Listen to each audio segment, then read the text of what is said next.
this Sunday on Rosemary Barton Live. We'll either let it expire or we'll maybe work out another deal with Mexico and Canada. High-stakes meetings on the future of Canada's free trade deal with the United States. As the agreement comes up for review, there are growing concerns the U.S. may want to leave it entirely. The future of CUSMA, with the former U.S. representative who built congressional support for it during Donald Trump's first term. By abandoning our climate goals, we are fueling the separatist movement. Questions of national unity. Is Ottawa's pipeline deal fueling sovereignty in Quebec? And how serious are Albertans about separating from Canada? We'll talk to the former Deputy Premier of Alberta, who is working to quash the movement.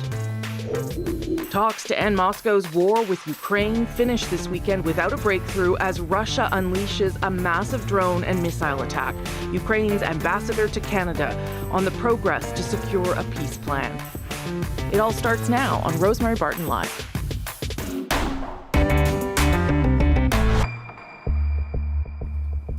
Hey, thanks so much for joining us on this Sunday. Stakes are high for Canada as a review of the free trade agreement with Mexico and the United States got underway in Washington this past week, ahead of next year's deadline to decide whether the deal will be renewed. But earlier in the week, the Trump administration suggested the U.S. could pull out of the deal entirely. Prime Minister Mark Carney met privately with Trump and Mexican President Claudia Sheinbaum on Friday, while the leaders were together for the FIFA World Cup of Soccer draw. We've had a tremendous working relationship with Canada. We have our Prime Minister of Canada there, and we have our President of Mexico. And we've worked closely with those two countries, and the coordination and friendship and relationship has been outstanding. The details of what the three discussed are not known, but we do know they spent 45 minutes together at that meeting with no staff. And according to the Prime Minister's office, they, quote, agreed to keep working together on CUSMA. Kevin Brady is the former chairman of the House Ways and Means Committee, a former Texas Republican and congressman, and co-chair of the Coalition for North American Trade. Congressman, nice to see you. Good to see you, Rosemary. That's a lot of titles, so you have a good and important perspective here. No, you have a lot of good perspective for us. I'm sure you know that Donald Trump's trade representative, Jamieson Greer, this week mused about just getting out of USMCA, or CUSMA as we call it, as did the president. How worried are you that that could actually happen? Well, I think the president's going to negotiate hard, as he did in the first term and will again, as we've seen. I think the challenge for us here is to make the case why North American trade, specifically CUSMA, works for America. And we have the case to be made there, I think, to be successful here. The other, I think, big challenge here is, how do all three countries bring solutions to the table, both on the issues related to the trade agreement, but as you know, the president is using tariffs as leverage in a whole number of sectors. I think we're all hopeful that bilateral security agreements would be reached before negotiations or the review, for this trade agreement begins. But we don't know that that's going to be the case. So at this point, since we don't know the political timetable, and we don't know yet which issues will be included in this review, I think we've got to prepare for all those possibilities.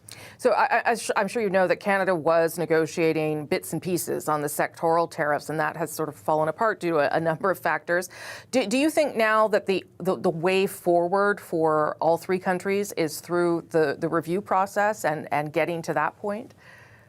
It may be. I think that is stuffing an awful lot of issues into this review process. I think we'd all feel more comfortable if it was narrowed down to the agreement itself, both, how is it working, how can it be improved, and looking to the future, how do we not only grow more prosperous, but together compete and win against foreign adversaries like China, because I think that's very key. So, some challenges going on here, but the case we are making for this agreement is this is the gold standard of trade agreements for America. As a result of USMCA, Canada and Mexico together are now America's largest customers, largest investors, and the most important suppliers. That is a claim, frankly, no other country can make in the world.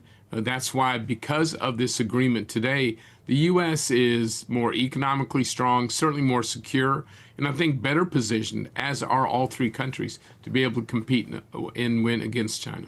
You were pretty influential in the first round of this with the president. What is the compelling arguments that would make him listen to things? Because it is different this time around, both in the people around him and in the way he's taken on trade sort of worldwide. You know, I think he cares about jobs. He cares about jobs, especially in the Rust Belt, in the areas of struggle in the past, that we have a great case on job creation because of this trade agreement. Certainly, look, Canada and Mexico are our top customers. You buy 5 times more of Made in America products than any other nation does.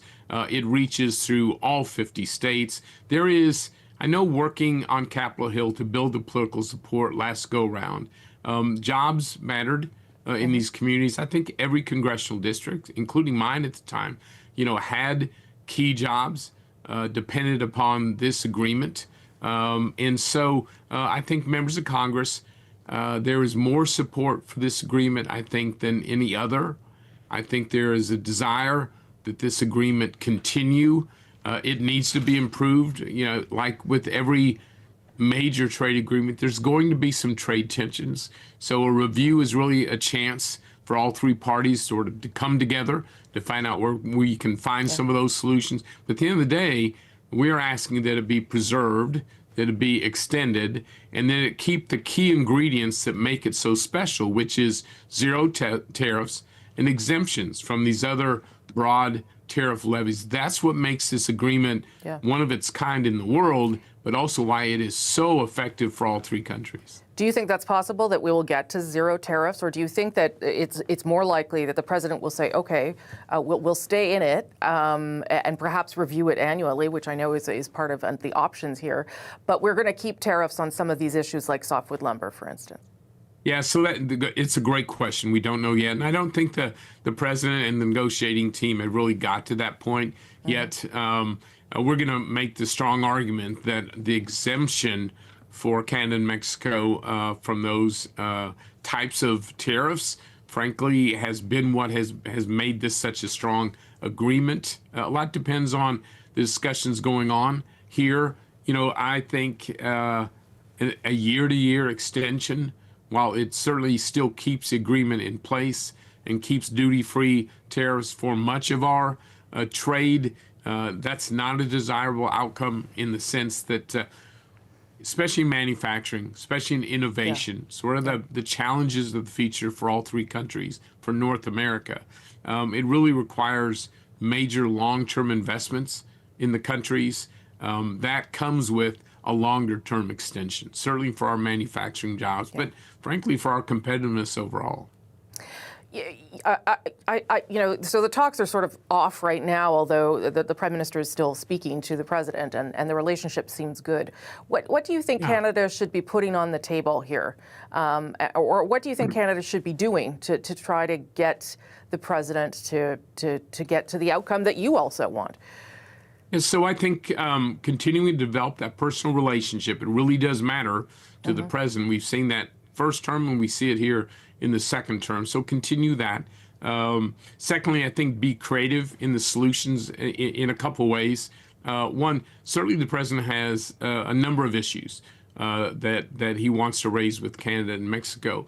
But each of these countries, including Canada, have some unique opportunities, whether it's in critical minerals, the sharing of resources, so many, I think, creative ways to help meet what the president wants to see out of this, which is, more reliable supply chains, more manufacturing in the U.S., and growth and more security, especially against transshipments from China.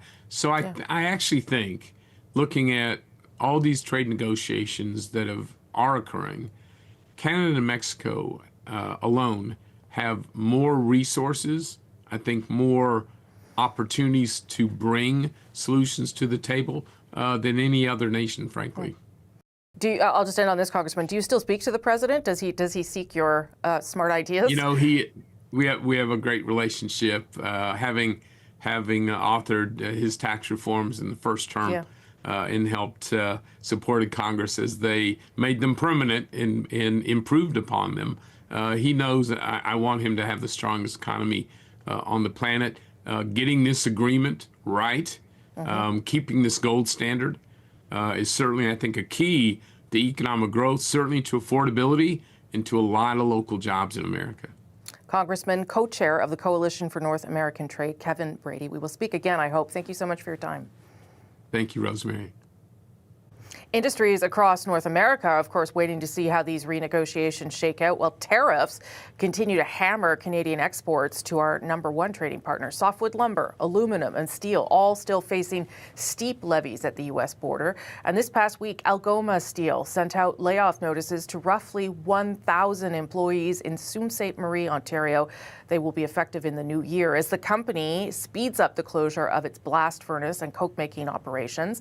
The layoffs came just 2 months after the Ontario and federal government pledged $500 million in loan support to the steelmaker to help combat the impacts of U.S. tariffs. The most recent job losses add pressure on Ottawa, of course, to reach a deal with the U.S. administration.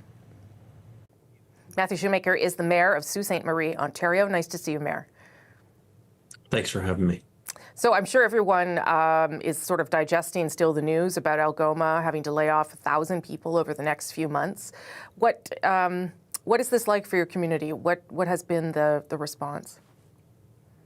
Yeah, lots of anxiety in the community. It's been a difficult several days, and we're trying to support our community members while trying to also lead the charge on the path forward and from here. And I guess some of this was known, right? Like we knew Algoma was making changes to its production line and there would be some layoffs, but the number is bigger because of the tariffs. Is that fair to say?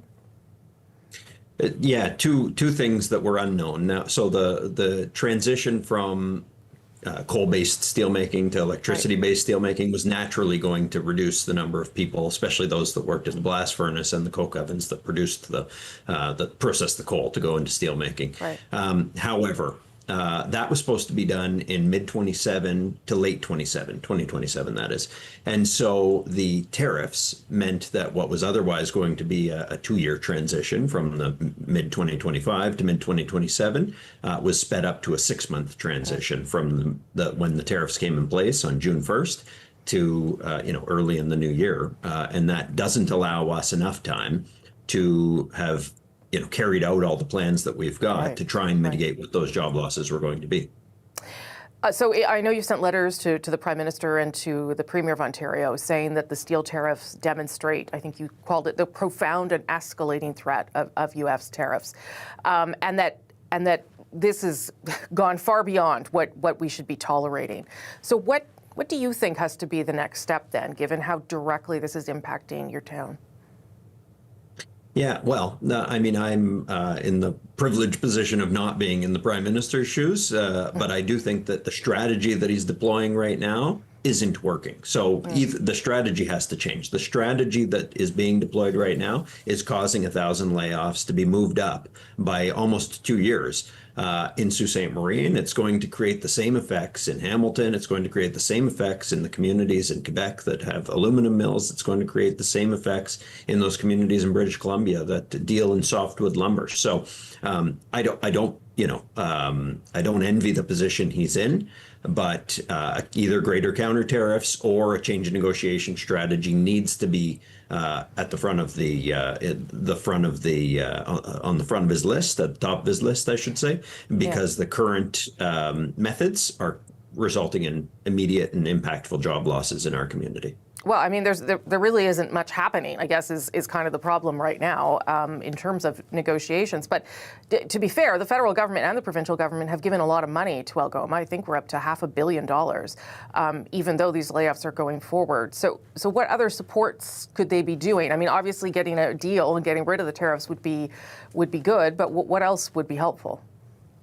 So the tariff deal is going to be the most impactful, without question. I think that opens up a market for 60% of the product that Algoma makes, which had traditionally been coil. Now they're making. Now they have to focus on plate, which has not been their focus for quite some time. But what they could do in the Soo is support our other industries and other economic development diversification things that we have put on the table for them. We estimate that it could mitigate at least 500 jobs. We're also asking for the province for other priorities that could mitigate another 500. So there is a roadmap here to mitigating all 1,000 jobs that includes a public access port that we are developing with the Hamilton-Oshawa Port Authority, that includes diversification at our existing industries, whether that's 100 jobs or 200 jobs at one or two of those places. And then from the provincial side, there's another 500 there in terms of the Ontario Lottery and Gaming Corporation and some of the other irons we've got in the fire in terms of job creation and job growth from within. How much more can the Soo take in terms of this pressure and the layoffs? How much more can the city withstand? Well, we do not have the diversified economy that you would find in Hamilton. So I would say that a community like Hamilton would have a better ability to absorb job losses of this scale. But this 50% of the Soo's economy can be traced directly or indirectly back to the steel plant. So when you've got the steel plant laying off more than a third of their employees, it's going to have a very big impact. I saw some estimates around 140 million, 150 million taken out of the local economy. So that is going to hurt. And that is why diversification is necessary and should be a priority for the provincial and federal governments, because without that, the Soo is going to contract and then the regional economy is going to suffer greatly. Do you think that the federal and provincial governments should have given that much money to Algoma, or should they have used some of that money to do what you're talking about? The money that was given, I think, without it, could have resulted in the entire losing the steel plant altogether. Sure, so I think that whatever amount was necessary to support the ongoing viability of the plant, it is, after all, the only Canadian-owned steel facility. Hamilton has two mills, both of which are foreign-owned. So to have a domestic steel industry is critical, in my opinion. And I think we're seeing that now, that we can't rely necessarily on our closest neighbor. We're right across the river from the United States here. We can't rely on our closest neighbor for the things we've always been able to rely on them for. Mayor of Sault Ste. Marie, Matthew Shoemaker, thank you for making time. Thanks for having me. A judge in Alberta has ruled that a referendum proposal on Alberta separating from the rest of Canada would be unconstitutional. But separatist sentiment in the province is alive and well. We'll hear more about that and how one former politician is trying to stop it after the break. You're watching Rosemary Barton Live.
An Alberta judge has issued a surprise ruling that a citizen-led proposed referendum question on the province's separation from Canada is unconstitutional. It was a surprise because the decision was originally expected later this month. It came less than 24 hours after Alberta's provincial government tabled legislation that would have ended the court proceeding evaluating the question. Danielle Smith's government bill also proposed significant changes to referendum rules in the province. It all comes on the heels of another citizen-led petition, which was successfully verified by Elections Alberta this week after receiving more than 400,000 signatures. That petition proposes a different question.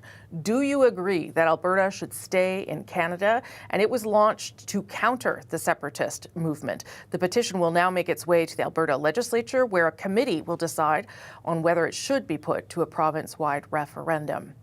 Thomas Lukazik is the former Deputy Premier of Alberta, and he launched the Alberta Forever Canada petition, and he joins me live this morning. Nice to see you.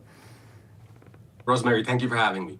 Let me start with what you made of that decision on Friday by the Alberta judge, who said that the nature of the question by a separatist group was going to be unconstitutional. Did that concern you in terms of what it means for your petition? No, not at all. As a matter of fact, my question cleared Elections Alberta and is found to be constitutional. Separatist petition was deferred to court because of the fact that Elections Alberta actually had a concern not only with its constitutionality and charter violations, but most importantly because of the fact that it would violate all First Nation treaties. Right. So the content of this decision wasn't, I don't think, a surprise to anybody. The fact that the decision was rendered rather soon, I think, surprised all of us. Your petition, as you say, has now been verified by Elections Alberta. You got more than 400,000 people to sign it. What does that tell you? What message are you taking from that? Well, Albertans are proud Canadians, and more than 80% of Albertans are asking themselves only one question: why are we even talking about separation in the first place? You know, we collected actually nearly 500,000 signatures in less than 90 days, and have we had more time, that number would have quadrupled. There is an emboldened group of separatists, and I don't discount their anger. They have some valid reasons to be upset, some not so valid, but they now feel emboldened because of the fact that they have a premier and government that is amending legislation retroactively just to clear a path for them to have a separatism referendum in this province. So they appear larger in numbers because they're simply much more vocal. But by far, majority of Albertans want nothing to do with separatism. Why? Because it's dividing our community. It's causing already economic damage. Albertans remember what happened to Quebec when Quebec was flirting with separatism, and we simply don't want any of that.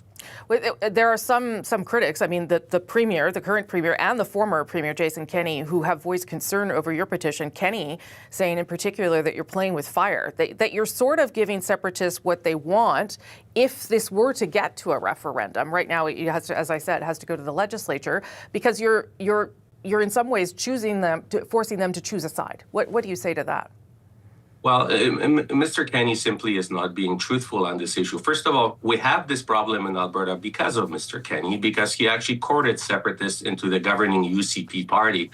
And as you know, when they took over control of this party, they ousted him. It is his piece of legislation that is causing all these referendums to take place. But what Mr. Kenney neglects and Premier Smith neglects everyone to share with everyone is the fact that separatists are filing their petition under what's known as a constitutional stream. It would compel the premier to have a binding referendum. I very purposely filed our petition under a legislative stream, which gives the premier an opportunity to actually avoid a referendum. Right. She can do the right thing and ask members of legislature to vote on my question in legislature and put the whole issue of separatism to bed. However, now we can see that the premier actually wants to be compelled to have a referendum because she has a significant proportion of their party members and caucus members who are separatists. To push back, Mr. Lukazik, she made it very clear at the UCP convention last week that she wants a strong Alberta inside Canada. And in fact, that was part of the intent of the agreement that she made with Ottawa. So I'm not sure that we can state that the premier has that intent, given the comments that she's made very publicly.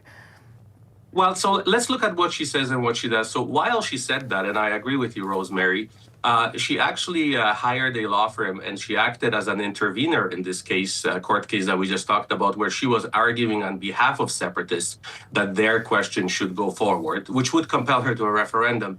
And at the same time, she just introduced Bill 14, which actually will override the decision because that is the intent of Bill 14. So her actions and her words don't exactly align on this issue. Let me ask you whether you think that the MOU signed between Ottawa and Alberta perhaps does even more than what you're doing, because it really does directly address some of the concerns that many Albertans have about not being able to move forward economically inside the province.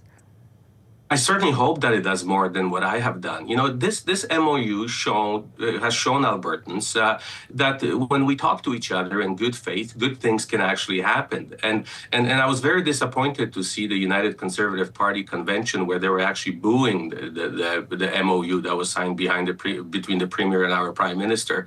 But unfortunately, right after the MOU was signed, Premier Smith introduced Bill 14, which is really clearing all legal obstacles for separatists to have their separatism referendum. So again, a little bit of a confusing message, but I certainly hope that we continue to have this constructive conversation with Ottawa because there are real issues that need to be addressed, but not with a threat of separatism hanging over Albertans and Canadians' heads. Okay, Thomas Lukaszuk, thank you for making the time for us this Sunday. Good to see you. Thank you for having me.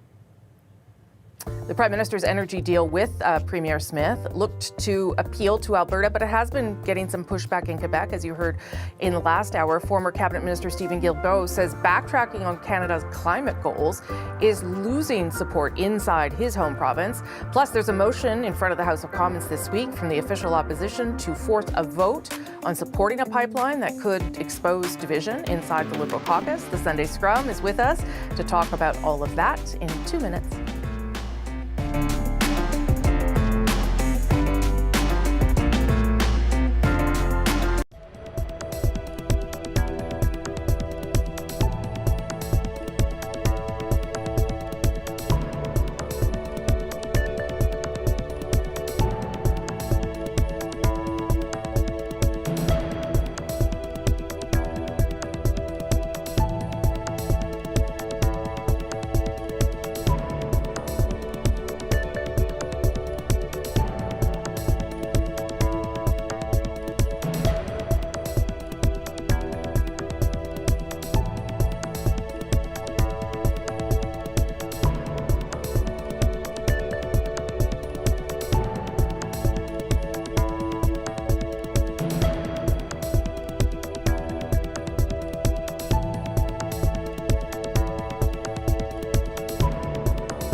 There is clearly a sentiment by some Albertans that they don't see themselves in the Federation.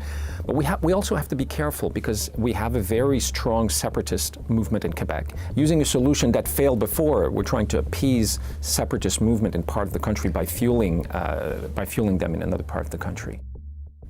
That's Quebec Liberal MP Stephen Guilbeault, former cabinet minister, from our conversation earlier, laying bare his warning to his own party leader on the risks to the Canadian Federation. How serious is the risk to the government from Quebec, and has a possible pipeline satisfied critics in Alberta? Let's bring in our Sunday Scrum. Sherelle Evelyn, the managing editor of the Hill Times. Catherine Levesque is a parliamentary reporter for the National Post, and Tonda McCharles is the Ottawa bureau chief for the Toronto Star. All of us in Ottawa this morning. Nice to see you all again. I want to talk about the Opposition Day motion that is going to be heard this week as well, that is also about pipelines. But Catherine, let me start with you about Stephen Guilbeault's comments that what the government was intending to do to try and deal with Alberta has, in his view, increased separatist sentiments in Quebec, because it also has meant the rollback of a lot of climate initiatives. What did you make of this take by the former minister, and how serious could it be? I think it was a little premature to make that statement right away. Just to give you an idea, the discourse against Ottawa this week, and certainly from the separatist movement, was more focused on Mark Miller and his comments about the decline of the French language. And he said he was tired of the debate being so political. So, there really wasn't that much talk about the pipeline in Alberta. The other caveat I would add to Mr. Guilbeault's comments is that I think a lot of Quebecers, have known for a very long time that actually the federal government is going to be pro-pipeline. Like the MOU in Alberta was not really news to them. Certainly when the federal government bought the TMX pipeline, I think they knew right there and then that is contrary to a lot of Quebecers' values. And what I would also say is that certainly. Like last time, the Alberta, they lost a lot of seats in Alberta. I think we might see some seats lost in Quebec, but sorry, I remembered what I meant to say. Yes, I think to Mr. Guilbeault's point, it's been a long year, guys. To Mr. Guilbeault's point, I think it is fueling the sentiment that that Ottawa could go against the provinces, certainly because they signed this MOU with Alberta against British Columbia's wishes. And so there is a sentiment that, maybe something like that could happen in Quebec. And I know that's something that the Bloc Québécois has been pushing and has even connected with British Columbia's government over that. Yeah, I mean, it is probably too soon to know for sure, but there's lots of context inside Quebec, Tonda. The PQ surging in the polls, likely to form government in the next election if things keep on the same track. So Mr. Guilbeault, I think, was sort of just sounding the alarm about how this could appear to Quebec. I don't know how real it is and whether that's something that the Liberals need to be concerned about politically. I mean, I think where I would disagree with Mr. Guilbeault's characterization of it, he seemed to suggest in that one comment about that the effort in Alberta was bent on fueling separatism in Quebec. And I don't think anyone is convinced of that.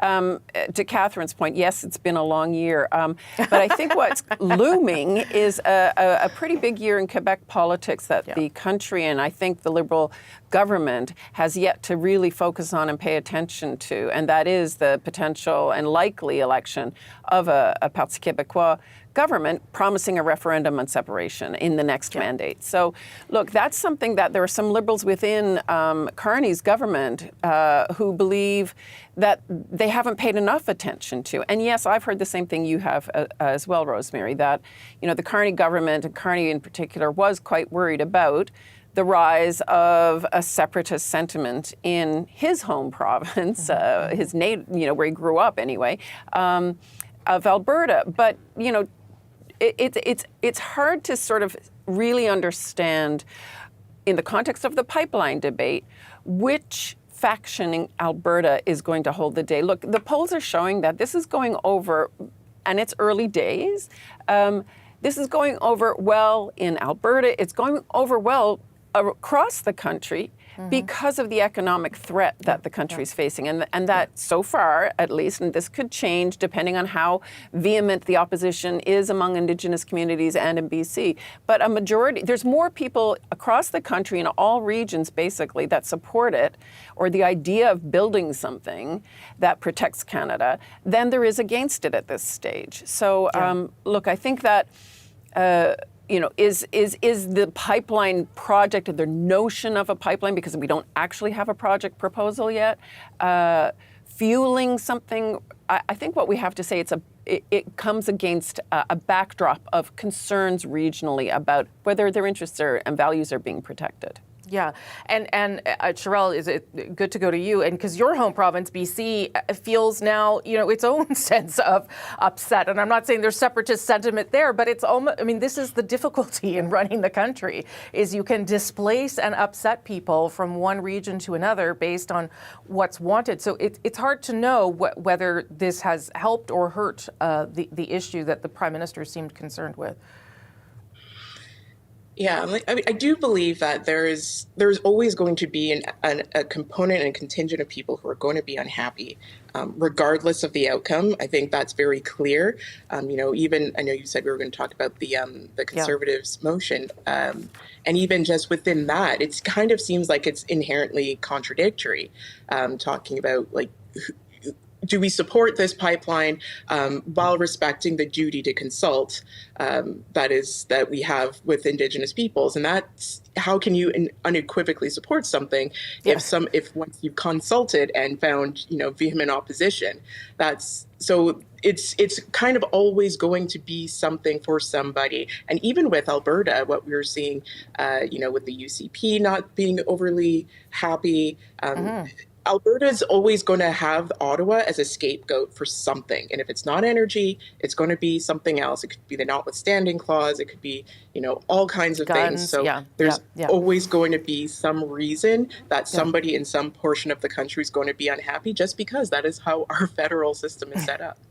So Catherine, let's talk a little bit about that Conservative motion, then Opposition Day motion, which sure is about wanting to demonstrate support for the energy sector, but is also perhaps more about putting the cat amongst the pigeon and trying to to flesh out whether Liberals have a problem inside caucus that goes beyond Stephen Guilbeault. Absolutely. I think they really want to, as they have done for many other subjects, they really want to put on the record which Liberal MPs actually support this MOU and which do not. I know on social media they have been tagging specific MPs who have actually been very vocal against this MOU. But at the same time, I would also say this comes maybe with an opportunity for Liberal MPs to maybe, tell their voters, look, I'm against this project or I'm for this project. Yeah. And it's not I don't think it'll be a huge surprise to us either, who votes against this or with this project. We know that, for instance, the Liberal MPs in the Surrey area, they are in favor of a pipeline, and, some others, I know Will Graves, Tlaib Noor Mohammed, they have been pretty vocal against this potential pipeline. So, look, again, it's always political. This is, it's meant to be a trap, but at the same time, I think it'll be an opportunity to clear the air. Last 30 seconds or so to you, Tonda, on that motion. I think that motion is a lot of mischief making on behalf of the Conservatives, and good on them. That's what politics is all about. They're trying to wedge the Liberals, expose divisions. There are some also divisions within the Conservative caucus over whether or not everybody supports tougher industrial carbon pricing, and the leader doesn't. So look, lots of mischief to be made in Parliament over this. I'm interested to see whether the Liberals whip the vote. So far, they haven't answered my question on that. Okay, Cheryl Evelyn, Catherine Levesque, Tonda McCharles. Catherine, we all agree with you. It has been a very long year, and I probably won't see you now till next year. So enjoy your holidays and your break. Thank you all very much. I appreciate it. Thanks, Rosie. Thanks so much. Okay, bye-bye. Russia has launched one of its largest aerial assaults of the war on Ukrainian cities and infrastructure. It comes as Canada makes a significant pledge to help Ukraine fight against Russia. Canada, alongside several allies, will purchase a package of military capabilities. But will it be enough? Ukraine's ambassador to Canada will be here with me right after this.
Ukraine is set to enter its fourth winter of war, even as the Trump administration pushes for peace with Russia.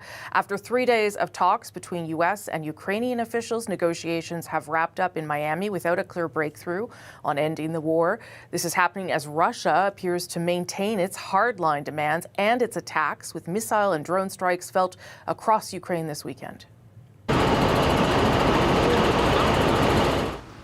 The Russian Defense Ministry says troops carried out group strikes on Ukraine's transport and energy facilities over the weekend. It also claims to have captured 2 more villages along Ukraine's border.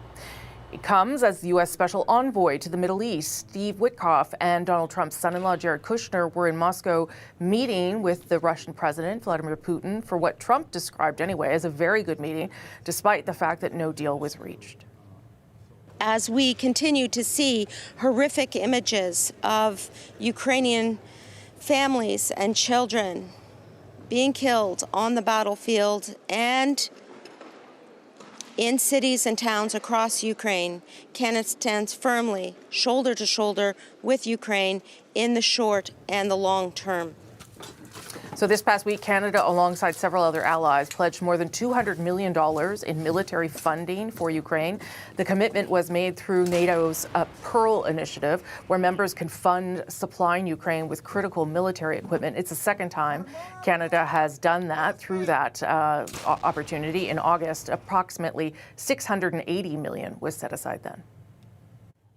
Henri Plahotniuk is Ukraine's ambassador to Canada. Nice to see you, Ambassador. Your first time being here.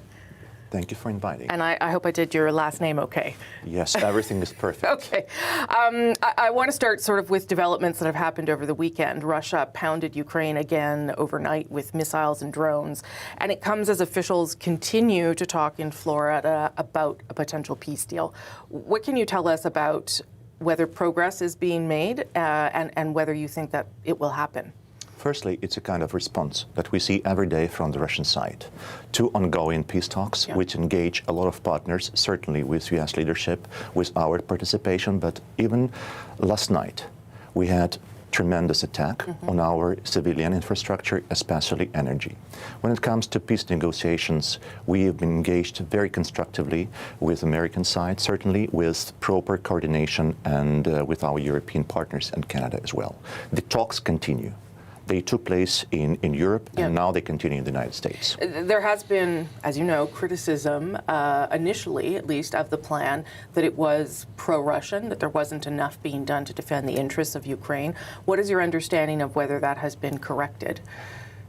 What we know so far is that we have negotiations taking place, and they're in discussion, in-depth discussion on what should be amended and what should be finalized.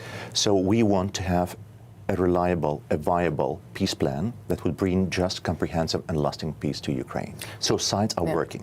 But is it fair to say, because President Zelensky has said it, that territorial integrity is a major hurdle here, that the Ukraine doesn't want to lose the territory that it has, and that continues to be a big sticking point? It's not the hurdle. It's our constitution, and it's about the will of our people, who are not ready to trade territories. And we are not ready for peace deal without following our red lines. So, and the red lines would be what then? Territorial integrity and sovereignty. Going back to when?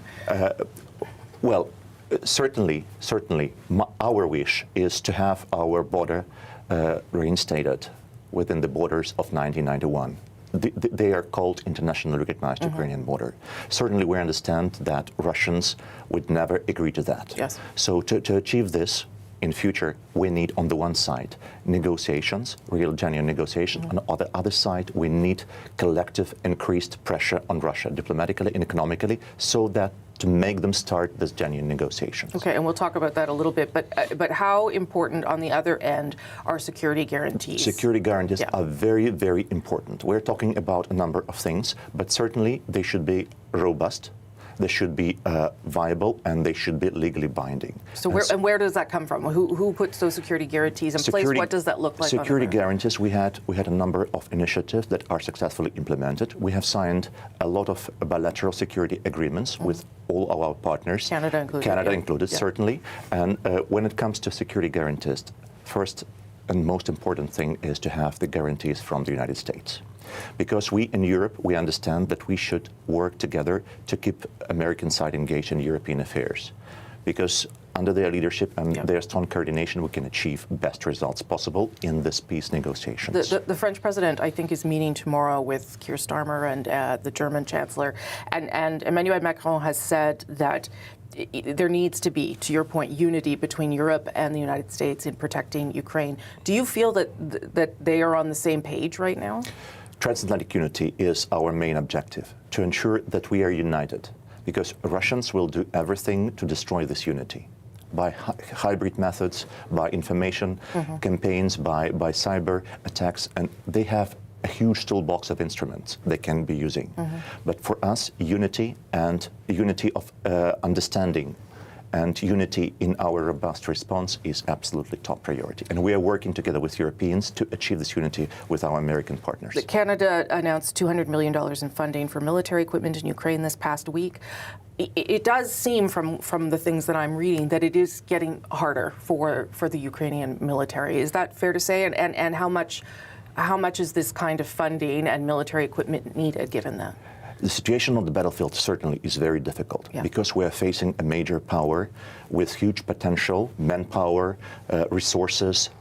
So this is our reality. On the other side, what's being done by supporting this initiative, the Pearl Initiative, which helps us to receive the most urgent and necessary equipment, like air defense missiles for Patriot systems. It's absolutely crucial. And what Canada has been doing together with other partners by supporting this and many other initiatives is absolutely vital for Ukraine.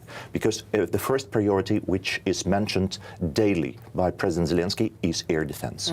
To protect our civilians, to protect our people, and to protect our critical infrastructure. You were at the Rebuild Ukraine conference in Toronto that was held last week. Obviously, we're some steps away from that moment. How are you feeling the support of that? If you can get to the peace deal, if you can get the security guarantees, and then you get to the place where Ukraine has to sort of rise up from all of that. Reconstruction is going to be a major project for decades to come when the war is over. According to preliminary estimates by World Bank, we would need more than $500 billion for reconstruction. Wow. So the conferences that take place yearly, and especially this one, which collected a lot of good representation from Canada, from Europe, from United Kingdom, it's a very important thing. Why? Because when it comes to reconstruction, first and foremost, we need a strong coordination, and we need a lot of things to be discussed in a very frank and straightforward manner. By bringing together intellectuals, government officials, we are providing new information to them. What should be done in order to bring investment, to bring more business, Canadian business, to Ukraine. This conference is timely, and it's very important because what can be done now should be done now. We shouldn't wait for the moment when the war stops, when we have ceasefire in place, and then we will have no time. We need a lot of things to discuss now and proceed immediately when we have ceasefire. Just quickly, do you believe that Russia wants a ceasefire, that it wants peace? No. They show no intention.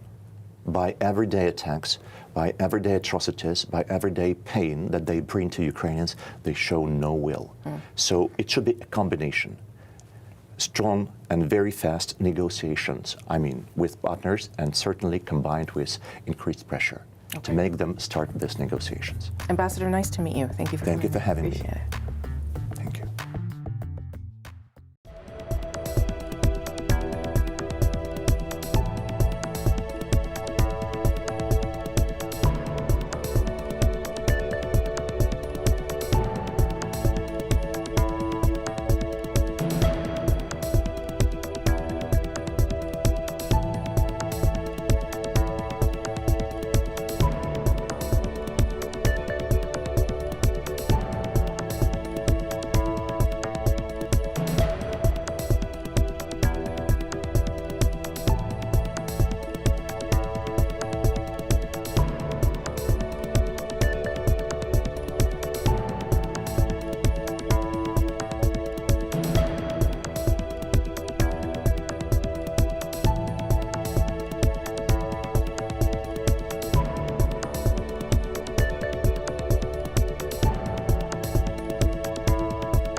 We are expecting that Opposition Day motion by the Conservatives on Tuesday, calling for the House of Commons to offer support for a new pipeline. This is likely the last week that members of Parliament will sit in the House of Commons before their winter break, and then they'll be back around the end of January. And it has been a long year, and we'll talk more about what a year it's been in the next couple of weeks before we all take a good break. I'm Rosemary Barton. Thanks so much for watching. I'll see you back here next Sunday, if not before. Have a good day.